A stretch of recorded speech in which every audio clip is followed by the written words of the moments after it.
चाषी पाइबा दरकार चाषी पाउची कोउठी आज्ञा सरकार एठी चाषी को पेटू लात मार दउची दाना एठी भाई कहउछन दाना किनिला बेलू आज्ञा गोटे गाई भाई किलो बा 45 टका हेलानी क्षीर लिटर आमको पइला बेलू 35 टका पड़ी जाउची गोटे गाई दउची याडो लज्जाजनक कथा किछ अछि सरकार दृष्टि देवा दरकार सरकार दृष्टि देवे आज्ञा निहाती भाव आखि खोलिकी दृष्टि देवा दरकार एठी मु गोटे छोट जिनस सरकार को आज्ञा अवगत करिया चाहूची एठी ना धान चाषी की आज्ञा भल भाव देखुछन्ती सरकार ना पान चाषी की देखुछन्ती ना मीन चाषी की देखुछन्ती आ भिन्न गोटे आमर नियालीर गोटे ना माने गोटे परिचय आमर छेन्नारे हेले कि ताकू भी आज्ञा अपमान करदेले काहे कहूचे कथा शुणु आज्ञा जदि 100 जन भीतर 10 जन दोष करछन्ती से 10 जन को प्रथमे सिक्रेटली फ्रूट वाला सेमानको कार्यानुष्ठान करार एमि सडन करिकी नियालीर नाटा गोटे अपमान देले कहीं कौचे कथा कहीं नियालीर जो दिन छेना रेड करागला छेना को विशुद्ध कहगला सारा राज्य रे पूरा ओडिशा राज्य आम नियाली नाटा को पूरा माने अपमान दिगला अपमिश्रण कथा भी कहगला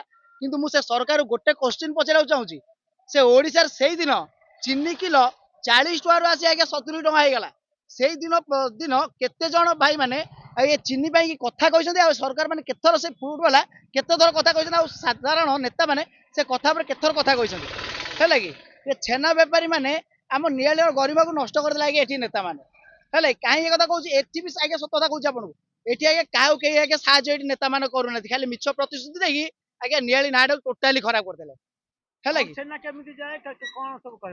शुणु आज्ञा आम छुआटी बेलू देखीचु देश स्वाधीन हवा कथा कहूँ देश स्वाधीन हवा पूर्व मुझे जन्म ही नी देश स्वाधीन हवा पर 2026 मसीहा यहाँ है कि 80 वर्ष आम स्वाधीनता दिवस पालन कलु किंतु 80 वर्ष पर नियाली छेना आज्ञा पूरा पयजन होगा पूरा सारा ओडिशा विख्यात करदे बीजेपी सरकार है कि याठू निर्लज माने कथा आम कहि पारिबुनी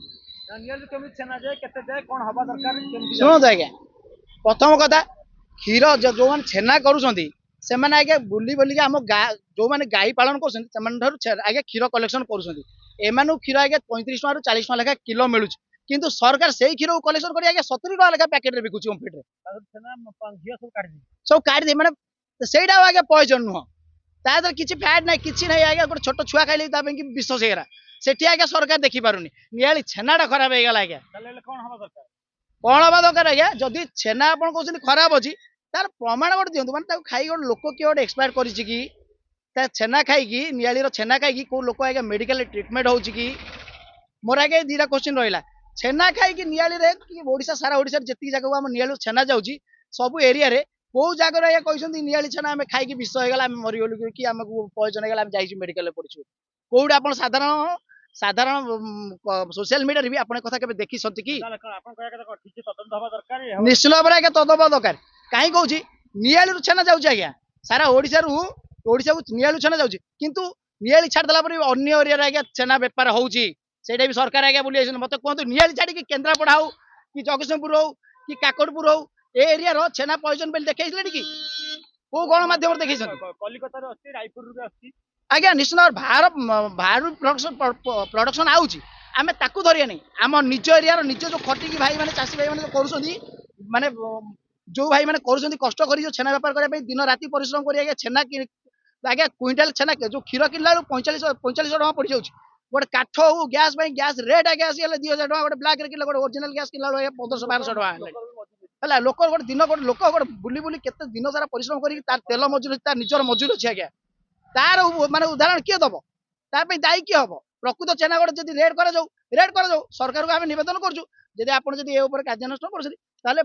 प्रकृत मूल्य आप 70 टका क्षीर बिकुंट चाषी ये 60 टका दे क्षीर नि छेना जब आगे 250 टका बिका हो 350 कि 400 टका पर्यटन रेट कर प्योर आप प्योर हिसाब से भी भाई मानक साहय करूँ जो कम आप योजना रखिए से गाई आज्ञा कौन फार्मटा ओडिशार पते कहले आज्ञा जदि स्टेट रही से फार्म आम मानिचु बाहर गाई आगे आज्ञा बाहर जो ओडिशा स्टेट बाहर पुरे चाषी मानक दौरान आज्ञा खाइबा रखा गाई संख्या बढ़ाई किंतु आज्ञा ये सरकार सबुठे हार मानुच कौन आज्ञा 2 टका 90 पैसा कौन आज्ञा कहले लाभ कौन से दबा आज्ञा देखो बोनस जो कर 2 टका 70 पैसा जो 2 टका 90 पैसा की जो बढ़ेले तार आगे 2 टका माइनस करदे कौन 90 पैसा 70 पैसा ये जो पैसा कौन मूल्य अच्छी किंतु ओमफेड क्षीर को आगे प्रति 2 मास आगे आम देखी छुआटी बेलू 6 ଟଙ୍କା 4 ଟଙ୍କା 5 ଟଙ୍କାର କ୍ଷୀର ପ୍ୟାକେଟ୍ ଆଜ୍ଞା ଦେଖି ଦିଆଯାଉଛି 2004-05 ମସିହାରୁ। କିନ୍ତୁ ବିଜେଡି ସରକାର ଥିଲା ବେଳେ ବି କ୍ଷୀର ରେଟ୍ ବହୁତ କମ ଥିଲା, 40 ଟଙ୍କା 45 ଟଙ୍କା ଆଜ୍ଞା ଲିଟର ପାଉଥିଲେ ପ୍ୟାକେଟ୍ କ୍ଷୀର। ବଡ ଚାଷୀ ବି ପାଇବା ଦରକାର। ମୁଁ 10ଟା ଗାଈ ରଖିଛି ଆଜ୍ଞା। କେତେ କ୍ଷୀର ହଉଛି କେମିତି କଣ କରୁଛ? କ୍ଷୀର ମୋର 20-25 କିଲୋ ଖଣ୍ଡେ ହଉଛି। ଆମେ ଯୋଉ ବେପାରୀଙ୍କୁ କ୍ଷୀର ଦଉଛୁ ସେମାନେ ତ ଆମକୁ ନିର୍ଦ୍ଧାରିତ ମୂଲ୍ୟ ଦଉନାହାନ୍ତି। ଆମେ ସେ ଗାଈ ଚୋକଡ଼ ଯାହାକୁ ଖାଇବାକୁ ଦଉଛୁ 40 ଟଙ୍କା କିଣୁଛୁ, ବେପାରୀ ଆମକୁ 30 ଟଙ୍କା ଦଉଛୁ। ଆମେ ତାକୁ ସେ ବେପାରୀ ଆଣି କୋଉଠି ଦେବେ? ଆମର ତ ଗାଈ ଯେତିକି ରଖୁଛୁ ସେତିକି ଚୋକଡ଼ ଖିଆରେ ଯାଉଛି, ଆମର 2 ପଇସା ମୂଲ୍ୟ ନାହିଁ ତାର। ଆଉ କାହିଁକି ଆମେ କାମ କରି ଚାଷୀ ଆମେ ଆମ କଥା ହଉଛି ତ ବୁଝିବାର ନାହାନ୍ତି ସରକାର। ଚୋକଡ଼ ଆଜି ହଉଛି 1420, କାଲି 1450। କ୍ଷୀର ରେଟ୍ ଆମର ବଢିବାର ନାହିଁ, 35ରୁ 36 ହବାର ନାହିଁ। ସରକାର କ୍ଷୀରକୁ କଣ୍ଟ୍ରୋଲ ରଖୁଛନ୍ତି ତାଙ୍କ ଅଣ୍ଡରରେ, କିନ୍ତୁ ୟାକୁ ରଖୁନାହାନ୍ତି। ଦାନା ପରା ଆଜି ହଉଛି 1400, କାଲି 1450। ସାଡେ ସରକାର ନେଇଗଲା, ଆଉ ଇଏ କ୍ଷୀରଟା ତାଙ୍କ ଆଖିକି ଦୁଶୁନି ବଢିବାକୁ, ଚାଷୀ ବଞ୍ଚିବେ କେମିତି ବୋଲି। ଏଇ କଥାଟା ଖାଲି ଦାନା ପାଇଁ ପଇସା ନେଇଯିବା, ଆଉ କ୍ଷୀର ପାଇଁ ଯୋଉ ରେଟ୍ ବଢିବ ତାଙ୍କର ଚାଷୀ କେମିତି ବଞ୍ଚିବେ ତାଙ୍କର ଚିନ୍ତା ନାହିଁ। ଆମେ ଯୋଉ ପାରିଶ୍ରମିକ ମୂଲ୍ୟ ପାଇବୁ ନା ନାଇଁ, ପୁଣି ତାକୁ କାଲି କାମଧେନୁ ଯୋଜନା କରିକି ଗୁଡାଏ ଗାଈ ଦେଲେଣି, କେମିତି ରଖିବ ତମକୁ ଆଗକୁ? କେମିତି ରଖିବୁ? ଦାନା ତ ମୂଲ୍ୟ ମିଳିବନି, କାହିଁ ରଖିବୁ ତାକୁ? କାହିଁ ମନ୍ଦିର ଯୋଜନା କରିକି ଆଣିକି କଣ ଘରେ କାଞ୍ଜି କରିବୁ ତାକୁ? ଅଗମଳା ବିଡାଟାକୁ ହେଲେ 5 ଟଙ୍କା। ଆଉ କାମଧେନୁ ଯୋଜନାରେ ଆଣିକିରି ସେ ଗାଈକି ଖାଇବାକୁ ଦବୁ କଣ? ସରକାର ଆ ପ୍ରତି ବି ଦୃଷ୍ଟି ଦେବା ଦରକାର। କଣ କରିବା ଦରକାର? ଆବେ ଦୃଷ୍ଟି ଦେବା ଦରକାର। କ୍ଷୀର ରେଟ୍ଟା କେମିତି ବଢିବ, ଚାଷୀ କେମିତି ବଞ୍ଚିବେ, ଏ କଥା କରିବା କଥା ଦରକାର ନା ନାହିଁ? ନହେଲେ ନାଇଁ ଗୋଖା ଯୋଉ ତାଙ୍କ କଣ୍ଟ୍ରୋଲରେ ରଖନ୍ତୁ। ହଁ ଗୋଖା ତାଙ୍କ ରେଟ୍ ନ ବଢେଇକି ଆମକୁ ଯେମିତି କ୍ଷୀର ରେଟ୍ କମଉଛି, ତାଙ୍କ ଦାନାଟା ସେମିତି କାହିଁ ବଢଉଛନ୍ତି?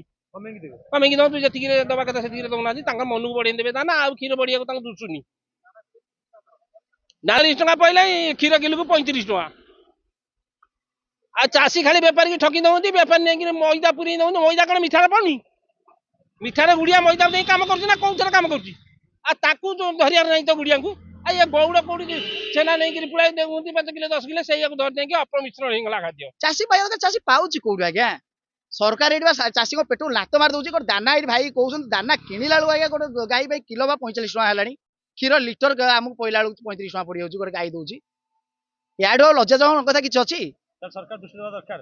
ସରକାର ଦୃଷ୍ଟି ଦେବେ ଆଜ୍ଞା, ନିହାତି ଭାବରେ ଆଖି ଖୋଲିକି ଦୃଷ୍ଟି ଦେବା ଦରକାର। ଏଠି ମୋ ନାଁ ହଉଛି ହିନା ପରିଡ଼ା ମାଧବ। କଣ କହନ୍ତି ଆପଣ? ଆମେ ରହୁଛି ଛେନା ବ୍ୟବସାୟୀ, କ୍ଷୀର କଲେକ୍ସନ କରି ଛେନା ବ୍ୟବସାୟୀ କରାଉ। ତଥାପି ଯଦି ଛେନା ବ୍ୟବସାୟୀ କରୁଛୁ, ଏ ଯୋଉ କ୍ଷୀରରେ କଣ ଭେଜାଲ ଆମେ ଦେଲୁ, ସେମାନେ ଆମକୁ ରାଜରାସ୍ତାରେ ପୁରା ବ୍ରେମ୍ କରିକିରି ସବୁ ଛେନା ଫୋପଡ଼ା ଫୋପଡ଼ି କରିଦେଲେ। ଇଏ ଗୋଟେ ଚାଲିଲା, ଚେକିଂ ଚାଲିଛି, କିଛି ଆମର ପ୍ରଫିଟ୍ ଆସିବାର ନାହିଁ। ଆମେ ଯୋଉ ଛେନା ଦଉଛୁ, ଯୋଉ ଛେନା ଦଉଥିଲୁ ସେ ଛେନା ବନ୍ଦ କରିଦେଲେ। ଇଏ ଛେନା ଦଉଛୁ, ଆମର କିଛି ଆସିନି। ଚୋକଡ଼ ହେଇଗଲା 50 ଟଙ୍କା 40 ଟଙ୍କା ହେଇଗଲା କେଜି। କ୍ଷୀର ହଉଛି ପିଡ଼ିଆ, ହଁ ଯୋଉ ଚୋକଡ଼ ପିଡ଼ିଆ ହେଇଗଲା 60 ଟଙ୍କା। କ୍ଷୀର ରେଟ୍ କମ ହଉଛି, ଆମେ କେମିତି କଣ ଚଳିବୁ? ଇଏ ହଉଛି ଅସୁବିଧା, ଆମର ପ୍ରୋବ୍ଲେମ। ଆମ ଆ ପାଇଁ କିଛି ଗୋଟେ ରିକ୍ସ ନଉନାହାନ୍ତି ଆଉ। ଦାନା ହଉଛି 60 ଟଙ୍କା। ହଁ, କ୍ଷୀରର ଫିକ୍ସ ରେଟ୍ କରିଦେଲେ, ଦାନାର ରେଟ୍ଟା କିଛି ଇଏ କରୁନାହାନ୍ତି, ମାନେ କମଉନାହାନ୍ତି, କିଛି କରୁନାହାନ୍ତି, ତାକୁ ପୁରା ବଢେଇ ବଢେଇ ଚାଲି ଯାଉଛି। ଆମେ କଣ କେମିତି କଣ ଚଳିବୁ? ଏଇ ହଉଛି ଅସୁବିଧା, ଆମର ପ୍ରୋବ୍ଲେମ ହଉଛି ଆଉ। ଆମର ଚାହୁଁଛୁ ଛେନା ରେଟ୍ କେମିତି ବଢିବ, ଆମେ ଭଲ ଛେନା, ଯୋଉ ଛେନା ଚେକିଂ କରି ନଉନ୍ତି ଆମର ରେଟ୍ଟା ଦିଅନ୍ତୁ। $250 ଭଲ ଛେନା। ଏଇ ହଉଛି କଥା।